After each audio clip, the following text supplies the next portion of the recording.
So what will change? Perhaps you've heard about the Renters Reform Bill, and you need to know a bit more about what is proposed and what will come in. So at the moment, nothing has changed, but the bill has been through Parliament. I think it's had its second hearing, and the things will change for us as landlords. We have to do things differently in the future.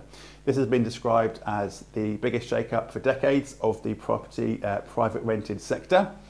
So firstly, the abolishment of Section 21 and the strengthening of Section 8. Section 21 has been the main way that landlords have gained access to their property, and that will be abolished.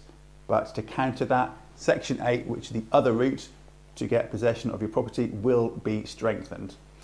So another change is there'll be no fixed term tenancies. They'll all start as periodic tenancies. That means your tenant can give notice as soon as they move in. They don't have to wait 6 months, 12 months to do that. Longer notice periods for rent increases, that will be coming in. Tenants have more rights to keep pets in their properties. You may have heard that in the press. There will be a new ombudsman with particular powers that cover all landlords, and I think the idea of that is it reduces the stress on some of the court processes that struggle to keep up with what's being asked of them. There'll be a property portal for private landlords, so we will have to submit documents, for example, to demonstrate that we're compliant in certain areas.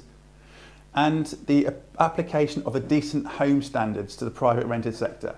This is already in place in some areas, and it's now going to be applied to the private rented sector. There'll be an overhaul of the rent repayment orders, and alongside of all this, some court reform to make it easier to deal with courts.